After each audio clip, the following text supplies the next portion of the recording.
이번 시간에는 집에 대한 주제로, 부동산에 대한 주제로 이야기를 해드릴 텐데요.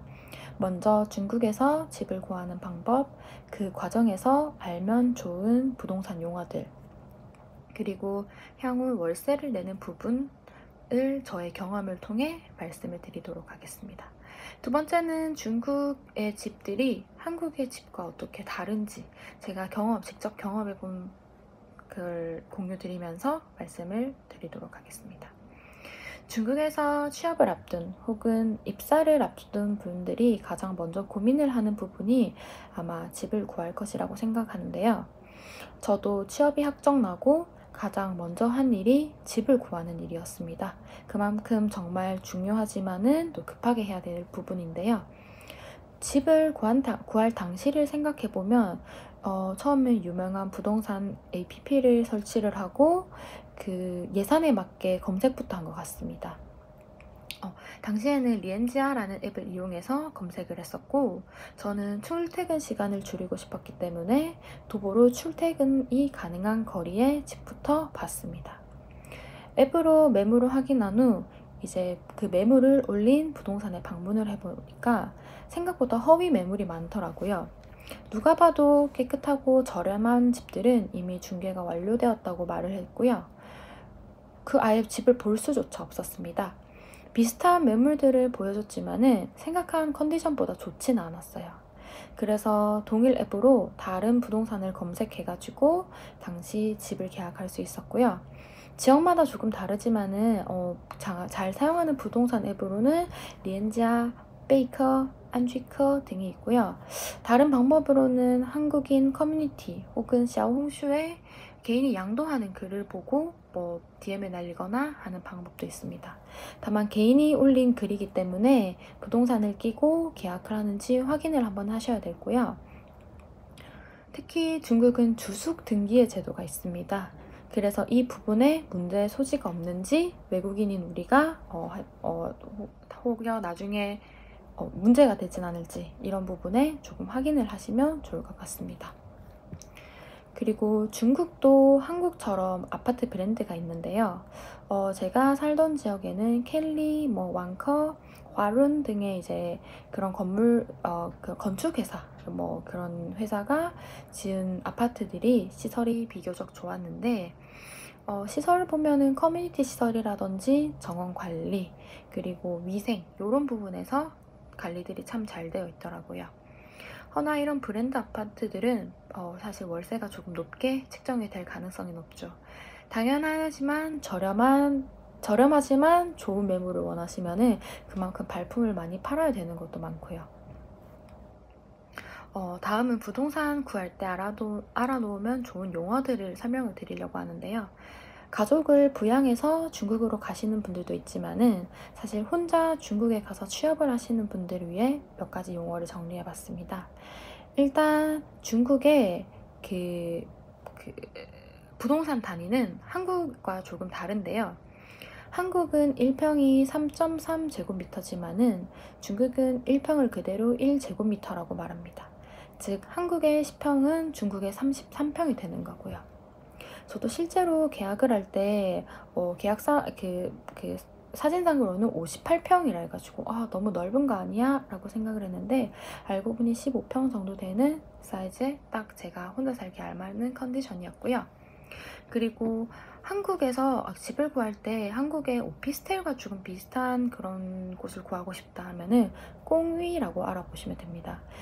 냉장고, 세탁기, 그다음 에어컨 이런 것들이 풀 옵션으로 구비될 확률이 많고요. 가격은 렌트비는 일반 월세보다 조금 비쌀 수도 있습니다. 그렇지만은 저는 개인적으로 제가 가전을 거기서 구매하지 않기 때문에 그런 옵션이 있는 곳에서 편하게 잘 살았고요. 그리고 부동산을 검색하다 보면은 일실, 일팅 이런 용어들을 많이 보시게 됩니다. 방 하나, 거실 하나라는 의미가 되는데요. 이실, 일팅 이렇게 되면은 방 2개, 거실이 하나가 되는 거죠. 다음은 이제 렌트 타입에 관한 단어인데요. 사실 베이징, 상해, 광저우 등 이런 집값이 높은 도시는 당연히 이제 집을 전체 렌트하는 개념보다는 방을 렌트하는 개념도 많이 활성화되어 있습니다. 방을 렌트하면은 월세가 낮아지는 거는 당연하지만은 아무래도 누군가와 같이 쉐어를 하기 때문에 그 부분이 조금 불편할 수도 있는데요. 어쨌거나 가격이 너무 비싸기 때문에 나는 또 쉐어메이트를 구한다, 이런 거를 구하는 공고가 이제 허주라고 되어 있는데요. 같이 렌트한다, 이런 의미로 받아들이시면 됩니다.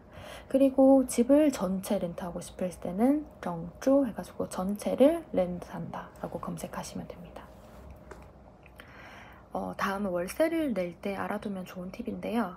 통상적으로 1개월에 한 달에 보증금을 내고 3개월치의 월세를 한꺼번에 납부하는 방식으로 이루어지더라고요.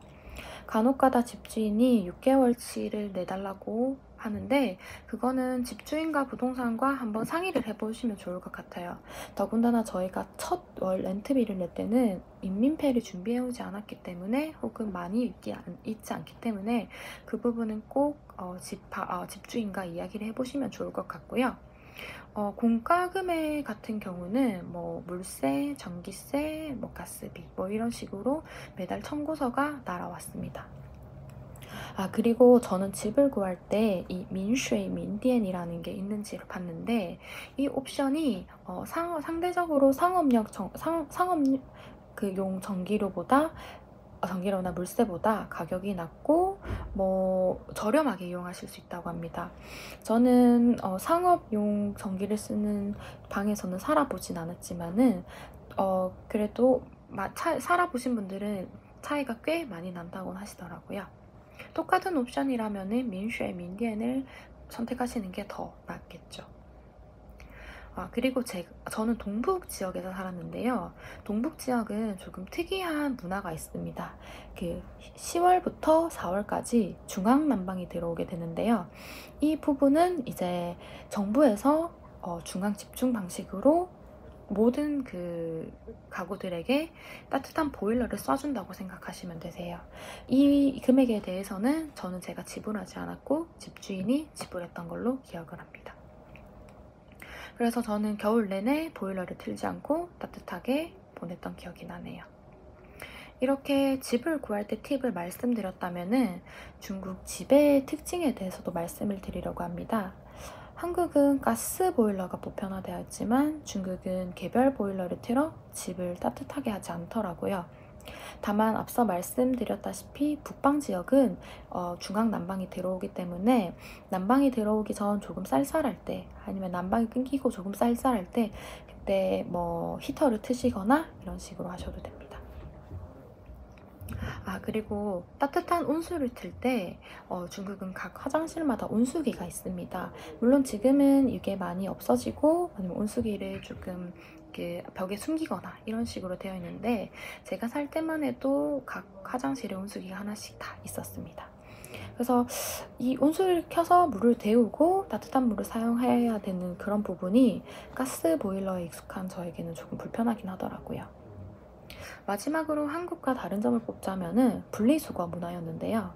지역마다 다르지만 한국보다는 아파트 분리수거 시스템이 잘 되어 있지 않았습니다. 그래서 여러모로 아쉽긴 했는데 점점 중국에도 분리수거 문화가 확대되고 있으니 커뮤니티를 통해 확인해 보시면 될 것 같습니다.